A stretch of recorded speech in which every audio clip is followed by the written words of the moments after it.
আসসালামু আলাইকুম। প্রিয় দর্শক, অন্যমঞ্চের আলাপচারিতে আপনাদের সকলকে আমন্ত্রণ জানাচ্ছি। এর ভেতরে রেকর্ড পরিমাণ গ্যাস আর বিদ্যুৎ সংকট একের পর এক বন্ধ হয়ে যাচ্ছে ভারী শিল্প কারখানা, কাজ হারাচ্ছেন লাখো মানুষ। আর এই জ্বলন্ত সমস্যার তাৎক্ষণিক সমাধান যখন খোদ বিএনপি সরকারের জানা নেই, তখন পর্দার আড়ালে কূটনৈতিক ক্ষেত্রে বড় সমস্যাটির সমাধানের দিকে নজর দিচ্ছে তারা। বহুল আলোচিত ব্রিক্স সম্মেলন এড়িয়ে সম্পূর্ণ দ্বিপাক্ষিক সফরে দিল্লি যাচ্ছেন বাংলাদেশের প্রধানমন্ত্রী তারেক রহমান। দ্বিপাক্ষিক সফর বলেই সেটি হতে যাচ্ছে ব্রিক্স সম্মেলনের আগেই, আগস্টের তৃতীয় সপ্তাহের একেবারে শেষে অথবা শেষ সপ্তাহের শুরুর দিকে তারেক রহমান দিল্লি সফরে যাচ্ছেন। এটা ঢাকা ও দিল্লির কূটনৈতিক একাধিক সূত্রে নিশ্চিত হয়ে গেছে।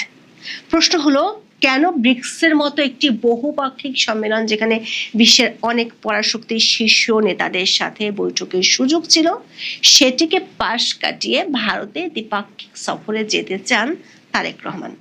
কূটনৈতিক সূত্রগুলো বলছে, সম্প্রতি প্রতিবেশী দেশ দুটি যে ইস্যুটির কারণে চরমভাবে ব্যাক চ্যানেল ডিপ্লোমেসির চর্চা করছে, সেই ইস্যুটির কারণেই দুই দেশের শীর্ষ নেতার বৈঠক জরুরি হয়ে পড়েছে।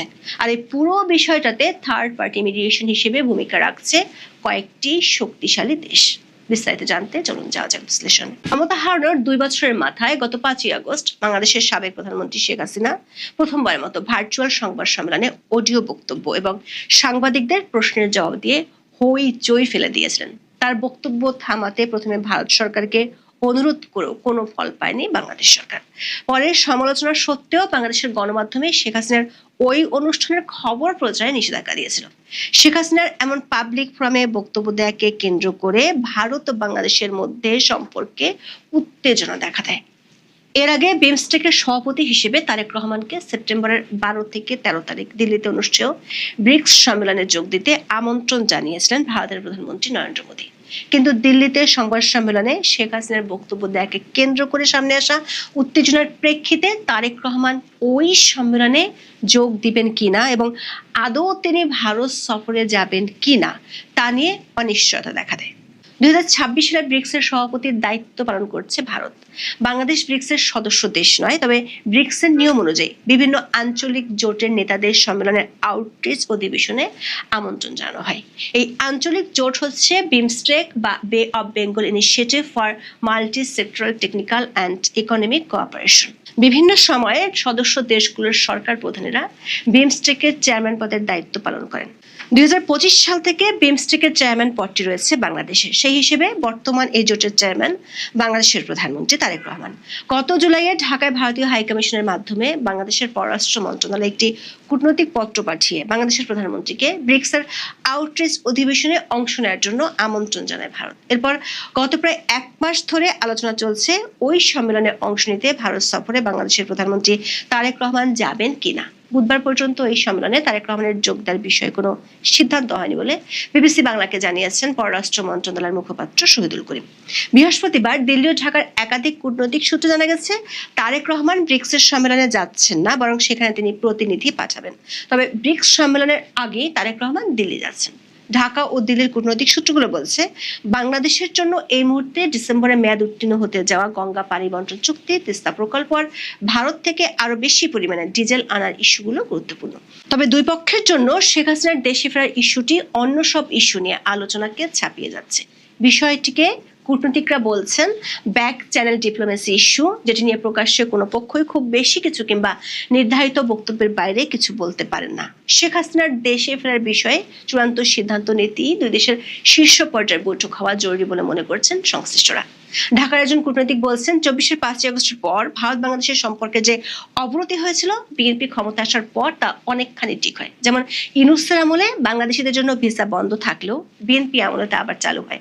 আবার গত মার্চ এপ্রিলে ইরান যুদ্ধ চলাকালে জ্বালানি ক্রাইসিসের সময় ভারত 30,000 টন ডিজেল দিয়ে বাংলাদেশকে সাহায্য করেছিল। পাশাপাশি ভারত ও বাংলাদেশের বাণিজ্যিক সম্পর্ক বেশ সচল আছে। তাহলে এই মুহূর্তে দুই দেশের সম্পর্কের মধ্যে উত্তেজনা কি নিয়ে? এর পেছনে আছে শেখ হাসিনার দেশে ফেরা এবং তার সঙ্গে আছে বাংলাদেশের রাজনীতিতে অন্তর্ভুক্তিমূলক রাজনীতি ফিরিয়ে আনা, যেটি এই মুহূর্তে শুধু ভারতের নয়, বেশ কয়েকটি শক্তিশালী দেশেরও মাথা ব্যথা। সূত্রগুলো বলছে, এই ইস্যুতে শুধু ভারত ও বাংলাদেশই নয়, ভূরাজনৈতিক ক্ষেত্রে শক্তিশালী আরো কয়েকটি পক্ষ জড়িত আছে। কূটনৈতিক ভাষায় বিষয়টিকে বলা হয় থার্ড পার্টি মিডিয়েশন। ঢাকার একজন কূটনীতিক বলছেন, ভারতে নিযুক্ত মার্কিন রাষ্ট্রদূত ও ট্রাম্পের ঘনিষ্ঠ বন্ধু সার্জিও গোরের বাংলাদেশ সফর, এই সফর এসে ভারতের হাই কমিশনারের সাথে তার বৈঠক এবং এরপর শেখ হাসিনার দেশে ফেরার ইস্যুটি এতটা আলোচনায় আসা এই থার্ড পার্টি মিডিয়েশনের বিষয়টির দিকে ইঙ্গিত দেয়। ওই কূটনৈতিক মনে করেন, শেখ হাসিনার দেশে ফেরার ইস্যুটি এখন ভারত ও বাংলাদেশের জন্য সবচেয়ে ক্রিটিক্যাল ইস্যু হয়ে যাওয়ার জটটি খুলছে ওই পরাশক্তিগুলো। বাংলাদেশের সাবেক প্রধানমন্ত্রীকে দিল্লিতে সংবাদ সম্মেলনে অংশ নিতে দেওয়ার মাধ্যমে ভারত সরকার বাংলাদেশের সরকারকে বার্তা দিয়েছে দুই দেশের মধ্যকার আলোচনা শেখ হাসিনা ইস্যু শুরু না করে হওয়ার আশা ক্ষীণ। কিন্তু বাংলাদেশের অভ্যন্তরীণ রাজনৈতিক প্রেক্ষাপট ও পরিস্থিতির কারণে বিষয়টি নিয়ে দুপক্ষ থেকে আনুষ্ঠানিকভাবে কিছু বলা সম্ভব নয়। নয়াদিল্লিতে বাংলাদেশ হাই কমিশনের দায়িত্ব পালন করছেন এমন একজন সাবেক কূটনৈতিক বলছেন, যখন কোনো জটিল ও স্পর্শকাতর ইস্যু নিয়ে দুই দেশের আনুষ্ঠানিক সম্পর্কের বাইরে বা অপ্রকাশ্য চ্যানেলে, যেমন গোয়েন্দা সংস্থা, বিশেষ দূত বা বিশ্বস্ত মধ্যস্থতাকারীদের মাধ্যমে সংবেদনশীল বিষয়ে আলোচনা চালায়, সেটি হলো ব্যাক চ্যানেল কূটনীতি। গত 9 আগস্ট ভারতের গোয়েন্দা সংস্থা রয়ের 4 জন শীর্ষ কর্মকর্তা বাংলাদেশে এসেছিলেন, আর তারা যেদিন বাংলাদেশ সরকারের শীর্ষ ব্যক্তিদের সাথে বৈঠক করেছেন, সেদিন ভারতের হাই কমিশনার দীনেশ ত্রিবেদী বাংলাদেশের প্রধানমন্ত্রীর সাথে বৈঠক করেছেন। সেদিনই আবার দীনেশ ত্রিবেদী দিল্লি যান এবং সেখানে তিনি ভারতের প্রধানমন্ত্রী নরেন্দ্র মোদীর সাথে বৈঠক করেন। আবার একই সময় পরপর 2 দিন ভারতের জাতীয় নিরাপত্তা উপদেষ্টা অজিত দোভালের সাথে বৈঠক করেছেন ভারতে নিযুক্ত মার্কিন রাষ্ট্রদূত ও ট্রাম্পের ঘনিষ্ঠ বন্ধু সার্জিও গোর। দিল্লির একটি সূত্র বলছে, দীনেশ ত্রিবেদীর সাথে অজিত দোভালেরও বৈঠক হয়েছে, তবে সে বৈঠকটি সার্জিও গোরের সাথে দোভালের বৈঠকের আগে নাকি পরে হয়েছে সেটি নিশ্চিত হওয়া যায়নি। দিল্লির সূত্রগুলো বলছে, সার্জিও গোর 13 আগস্ট দিল্লিতে আরো 2টি শক্তিশালী দেশের প্রতিনিধিদের সাথে বৈঠক করেছেন, যারা বাংলাদেশের জন্য দাতা দেশ এবং ডেভেলপমেন্ট পার্টনার হিসেবে পরিচিত। তারেক রহমান যে খুব শিগগির ভারত সফরে যাচ্ছেন সেটির ইঙ্গিত দিয়েছেন বাংলাদেশের পররাষ্ট্র প্রতিমন্ত্রী শামা ওবায়েদ। 13 আগস্ট পররাষ্ট্র মন্ত্রণালয়ে সাংবাদিকদের সঙ্গে আলাপকালে প্রতিমন্ত্রী বলেছেন, বাংলাদেশের প্রধানমন্ত্রীর ভারত সফর নিয়ে তার সরকার পজিটিভ। এখনো সম্ভাবনা আছে ভারত সফরের। ব্রিক্স সম্মেলনের আগে ভারত সফর করতে পারেন এমন ইঙ্গিত পাওয়া গেছে পররাষ্ট্র প্রতিমন্ত্রীর কথা থেকে। তিনি বলেছেন, ব্রিক্স সম্মেলনের তো অনেক দেরি, 1 মাস বহু কিছু হয়ে যেতে পারে। সরকারও ব্যস্ত রয়েছে, প্রধানমন্ত্রীও ব্যস্ত, তার মধ্যে যদি সবকিছু মিলে অবশ্যই ভারত সফর হবে। সূত্রগুলো বলছে, শেখ হাসিনার সরকার পতনের পর অন্তর্বর্তী সরকারের সময় থেকে বাংলাদেশ ও ভারতের মধ্যে যে সম্পর্কের টানাপোড়েন তৈরি হয়েছিল সেটি কাটিয়ে উঠতে দুই দেশের পক্ষ থেকে চেষ্টা ছিল, কিন্তু শেখ হাসিনার ইস্যুটি সমাধান না করে যে আলোচনা আগাবে না, সে বার্তা ভারতের পক্ষ থেকে বাংলাদেশ সরকারকে দেওয়া হয়েছে। তাছাড়া থার্ড পার্টিগুলো এ নিয়ে তাদের বার্তা দিয়েছে। ফলে এখন অপেক্ষা দুই দেশের শীর্ষ নেতার বৈঠকের পর দুই দেশের পক্ষ থেকে সমীকরণগুলো চূড়ান্ত করা। ঢাকার পররাষ্ট্র মন্ত্রণালয়ের একটি সূত্র বলছে, 5 আগস্ট শেখ হাসিনার বক্তব্য দেওয়ার প্রতিবাদে প্রেস রিলিজ দেওয়ার পরও বাংলাদেশের পররাষ্ট্রমন্ত্রী দক্ষিণ এশিয়ার ডিজিকে ভারত সফরের প্রস্তুতি শেষ করার নির্দেশ দিয়েছিলেন। ওই সূত্রটি বলছে, বাংলাদেশ ভারত টানাপোড়েন কাটিয়ে স্বাভাবিক সম্পর্ককে এগিয়ে নিতে ব্রিক্সের মতো বহুপক্ষীয় সম্মেলনে ভারত যাওয়ার চেয়ে দ্বিপক্ষীয় সফর দুই দেশের জন্য বেশি কার্যকর হবে। এতে দুই দেশের প্রধানমন্ত্রী সরাসরি আলোচনায় বসতে পারবেন এবং গুরুত্বপূর্ণ বিষয় যেমন গঙ্গা চুক্তি নবায়নে রাজনৈতিক আলোচনা, তিস্তা নিয়ে আলোচনা সহ 2 বছরের বাণিজ্যিক বাধা দূর করা, মানুষের যোগাযোগ সহজ করার মতো বিষয়গুলোতে অগ্রগতি সম্ভব। শেখ হাসিনার দেশে ফেরার ইস্যুতেও দুপক্ষের মধ্যে বোঝাপড়া তৈরির সুযোগ থাকবে এই সফরে। সূত্রটি বলছে, বাংলাদেশের পক্ষ থেকে প্রকাশ্যে শেখ হাসিনার প্রত্যর্পণের কথা বলা হলেও ভারতের পক্ষ থেকে এরই মধ্যে প্রত্যাবর্তনের কথা জানিয়ে দেওয়া হয়েছে। এমন পরিস্থিতিতে ব্রিক্সের চেয়ে দ্বিপক্ষীয় সফর দুই প্রতিবেশীর মধ্যে আস্থা ফিরিয়ে আনতে গুরুত্বপূর্ণ ভূমিকা রাখবে বলছে সূত্রগুলো। সেটি হলে চলতি মাসের শেষ সপ্তাহে নয়াদিল্লি যাবেন বাংলাদেশের প্রধানমন্ত্রী তারেক রহমান। বাংলাদেশ সরকারের পক্ষ থেকে শিগগিরই জানানো হবে, দুই দেশের সম্পর্ককে ইতিবাচক, স্থিতিশীল ও জনকেন্দ্রিক ভিত্তির উপর দাঁড় করাতে ভারতের প্রধানমন্ত্রীর আমন্ত্রণে দিল্লি যাবেন বাংলাদেশের প্রধানমন্ত্রী। এখন এই পর্যন্ত সবাই ভালো। তারেক রহমান তার ভারত সফরের ব্যাপারে এত টালবাহানা করছেন কেন? মোদিভীতি হতে পারে, কারণ যে সমস্ত এগ্রিমেন্টে উনি সই করেছিলেন ভারতের প্রতিনিধির উপস্থিতিতে এবং মার্কিন প্রতিনিধিদের উপস্থিতিতে ভারতে এলে সেই সমস্ত জবাব তো তাকে দিতে হবে, অন্তত নরেন্দ্র মোদীর সামনে দিতেই হবে। দ্বিতীয় হচ্ছে, মানে 1-to-1 যদি বৈঠকে উনি বসেন, সেটা বিমস্টেকের মানে ব্রিক্সের সাইড লাইনেই হোক অথবা আগস্টে আসার যে কথা চলছে তাতে, আমি গতকালকেও বলেছি উনি আসবেন বলে আমার বিশ্বাস হয় না। তা বিশ্বাস হয় না কেন? বিশ্বাস হয় না একটাই কারণে, যে তিনি নিজের সিদ্ধান্তে এখন চলতে পারছেন না, অন্যের সিদ্ধান্তে চলছেন। অন্যের সিদ্ধান্ত কি? এখানে জামায়াতের চাপ আছে, এখানে এনসিপির চাপ আছে। তিনি সবাইকে খুশি করতে চাইছেন, সবাইকে খুশি করে উনি ক্ষমতায় টিকে থাকতে চাইছেন। কিন্তু একটা কথা উনি ভুলে গেছেন, যে সবাইকে খুশি করতে চায় সে কাউকে খুশি করতে পারে না, আর বিশেষ করে ভারতের মতো বৃহৎ গণতান্ত্রিক প্রতিবেশী রাষ্ট্রকে। এখন প্রতিবেশী রাষ্ট্র কি করতে পারে? প্রতিবেশী রাষ্ট্র যদি মনে করে যে আমি তার বিরুদ্ধে ব্যবস্থা নেব, তাহলে অনেক কিছু করতে পারে। গতকাল আমাদের এখানে মানে বর্ষাকালীন অধিবেশন শেষ হয়েছে পার্লামেন্টে, এখন তো হাতে অখণ্ড সময়।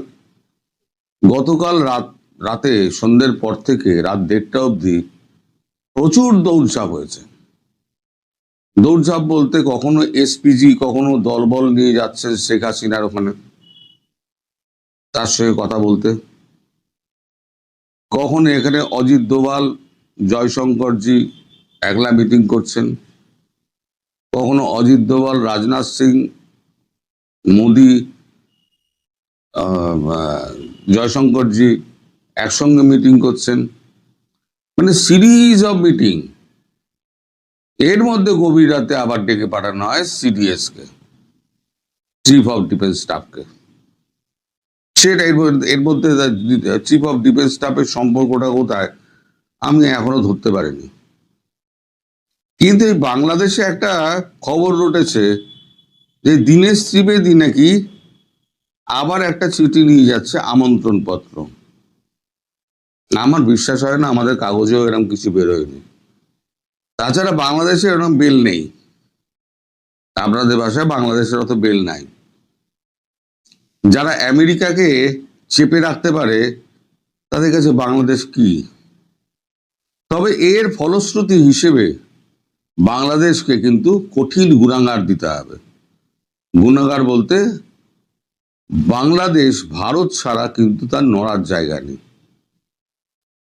সে খাদ্য পানীয় থেকে আরম্ভ করে জল অবধি।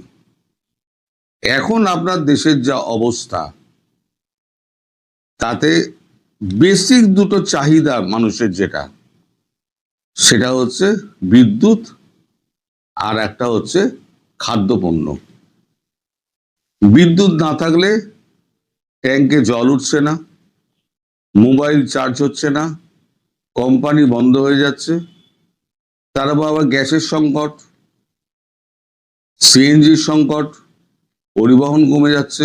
ধরুন একটা মানুষ সকালবেলা ঘুম থেকে উঠে তার প্রথম কাজ কি হলো? দাঁত ব্রাশ করবে, সে টয়লেটে যাবে, হতে যায় কিন্তু জল লাগছে। বাড়ির গৃহিণী তিনি রান্না চড়াবেন, ট্যাঙ্কে জল নেই, কারণ কারেন্ট নেই, ট্যাঙ্কে জল উঠছে না, হাঁড়ি চড়ছে না। আপনি বাজারে যাবেন, গাদা গাদা টাকা নিয়ে যাবেন, থলে ভর্তি হবে না। ফিরে এসে আপনাকে ফাঁকা পেটে ফাঁকা পকেটে হাঁটতে হাঁটতে আপনাকে অফিস পৌঁছাতে হবে। তার মধ্যে তো অর্ধেক বেকার হয়ে গেছে। শেখ হাসিনা যখন গেছিলেন তখন তো বিদ্যুতে স্বনির্ভর ছিল, তাহলে এই টুকু সাহেবকে বসিয়ে দিয়ে, যিনি আগের বারে সমস্ত কেচ্ছা বেচ্ছাগুলো করেছিলেন, তাকে আবার ওই পদে বসিয়ে দিয়ে তারেক রহমান কি প্রমাণ করতে চাইলেন? বাংলাদেশ কি গরু ছাগলের দেশ হয়ে গেছে না বাংলাদেশের মানুষগুলো? তাদেরকে নিয়ে যা পারবেন তাই করবেন। আপনাদের কি বলবো, তার মধ্যে আবার আশা করছেন যে ভারতবর্ষে নরেন্দ্র মোদী আবার দ্বিতীয়বার প্রধানমন্ত্রীকে আমন্ত্রণ জানিয়ে চিঠি লিখবেন। দ্বিতীয়বার না, তৃতীয়বার। একবার তো শুভেচ্ছা বার্তার সঙ্গে সঙ্গে একবার আমন্ত্রণ জানিয়েছিলেন, দ্বিতীয়বারে ব্যক্তিগতভাবে চিঠি দিয়েছিলেন, আমন্ত্রণ জানিয়েছেন, তৃতীয়বার বিমস্টেকের সভাপতি হিসেবে তাকে চিঠি দিয়ে আমন্ত্রণ জানিয়েছেন। আর কত পায়ে ধরতে হবে তারেক রহমানকে যে আপনি আসুন প্রভু, এসে আমাদের উদ্ধার করুন? আমি জানি না আসবে কিনা, আমি জানি না। তবে আপনাদের সেই পররাষ্ট্র উপদেষ্টা আছে না, না প্রতিমন্ত্রী শামা ওবায়েদ, তিনি একটা প্রেস কনফারেন্স করেছেন। তা প্রেস কনফারেন্সটা আমি সাইডে তুলে দিচ্ছি, আপনার প্রেস কনফারেন্সটা দেখুন একবার। আছেন তার মধ্যেই যদি সবকিছু মেলে অবশ্যই ভারত সফর হবে, জাপান সফর হবে, সব সফরই হবে, সেটা দেখা যাক। আমি আবারও বলছি, আমরা সকল দেশ সফরের ক্ষেত্রে আমরা বাংলাদেশ সরকার পজিটিভ আছে, কিন্তু এটা নির্ভর করবে মাননীয় প্রধানমন্ত্রীর সময়ের উপরে এবং দুই দেশের আলোচনার কতটুকু আগাচ্ছে সেটার। আমি বলি যে কোনো সময় যখন দুই দেশের প্রধান কথা বলেন, দ্বিপাক্ষিক আলোচনা হয়, তখন অনেক সমস্যা সমাধানেরই সুযোগ থাকে। সেই সুযোগটা তো আছেই, রয়ে গেছে, এবং ভারতের দিক থেকে উচিত হবে সেই সুযোগের সদ্ব্যবহার করা। আশা করি এর থেকে আপনাদের কাছে প্রমাণ হলো যে আগস্টে আসারই এখনো কোনো পরিকল্পনা স্থির হয়নি। তুই নিজে মুখে বলছেন উনি নাকি জাপান সফর যাবেন, জাপানের প্রধানমন্ত্রীকে নাকি আমন্ত্রণ জানিয়েছেন, তিনিও নাকি আসবেন। সবই খাতায় কলমে। গাঁজাগুলিতে তো একেবারে ওস্তাদ, যেরাম পারে গাঁজাগুলি খাইয়ে দেয় লোককে। কিন্তু গাঁজাগুলি খাওয়ালেই তো আর লোকে তো আর আপনার হবে না, মানে ভিজবে না, চিড়ে ভিজবে না। আর এই যে আপনার যে শেখ হাসিনা যাচ্ছেন, যার ব্যাপারে এত দৌড়দৌড়ি চলছে, প্রাণান্তকর দৌড়দৌড়ি চলছে, তার মানে কি সময় কি একদম শেষ প্রান্তে এসে গেছে? কারণ মার্কিন যুক্তরাষ্ট্র আর দেরি করতে চাইছে না। লাস্ট যে মিটিংটা করে গেছিলেন আমাদের এখানে সার্জিও গোর, তিনি পরিষ্কার বলেছেন আমরা আর দেরি করতে চাইছি না। দেরিটার কারণ না, এ করার কারণটা হচ্ছে গিয়ে যত দেরি হবে তত ইরান যুদ্ধ তত পাকাবে, এবং ওখান থেকে একটা সম্মানজনক নিষ্কৃতি পেতে চাইছে আমেরিকা, আর সঙ্গে সঙ্গে ট্রেড ডিলটা। এখন ভারত ছাড়া কে করবে? ভারত রাশিয়ার বন্ধু, চীনকে তো সাহায্য চীন তো আমাদের সাহায্য করবে না। রাশিয়া যদি চীনকে বলে তাহলে চীন কিন্তু চুপ করে যাবে, অস্ত্র সাহায্য করবে না। কিন্তু আবার ওদিকে ইউক্রেনকে বন্ধ করতে হবে, সেটা ওরা বলেছে, আমেরিকানরা বলেছে যে না, আমরা ইউক্রেনের সাহায্যটা আমরা বন্ধ করে দেবো। তাহলে কি হলো? এদিকে ইরান যুদ্ধটা থেকে পিসফুলি বেরিয়ে এলো, সম্মানজনক একটা সেফ এক্সিট পেল। আর একটা হচ্ছে ইউক্রেন থেকে মানে ওদেরকে বেরিয়ে যাওয়া, আমেরিকার বেরিয়ে যাওয়া, ইউরোপের অর্থ সাহায্যটা কেটে দেওয়া। তাহলে আমি বলেছিলাম জেলেনস্কি যেরকম পালাতে হবে, একেও লন্ডন পালাতে হবে। কারণ পাবলিক আস্তে আস্তে পাবলিকের মুড যে ঘুরছে, এখন তো প্রকাশ্যে বলছে যে আমাদের সময়তে শেখ হাসিনা যখন ছিলেন তখন আমরা অনেক ভালো ছিলাম। আগে কানে কানে বলতেন, চায়ের আড্ডায় বলতেন, এখন প্রকাশ্যে বলছেন। কজনকে আপনারা জেলে ভরবেন? 18 কোটি মানুষকে তো আর জেলে ভরতে পারবেন না। এই যে আমাদের এত যে লোকজন গেলেন, গোয়েন্দা প্রধান গেলেন, বরাক জৈন, তা আপনাদের যারা ওই দিল্লি না ঢাকা স্বৈরাচারী মানবো না, দাদাগিরি মানবো না, ভারতের করদ রাজ্য হয়ে থাকবো না, যারা রাস্তা গরম করতেন তাদের তো একজনকেও দেখা গেল না। ওই তারা কোথায় গেলেন? আসলে আমি বলেছি না কাগুজে বাঘ, এরা হচ্ছে কাগুজে বাঘ। তো পারিপার্শ্বিক যে অবস্থা দেখছি, আমেরিকার চাপ, ভারতের একটা গণতান্ত্রিক সিদ্ধান্ত এবং শেখ হাসিনাকে সস্থানে বসানো, আমার মনে হচ্ছে আগস্টের শেষ দিকে হয়তো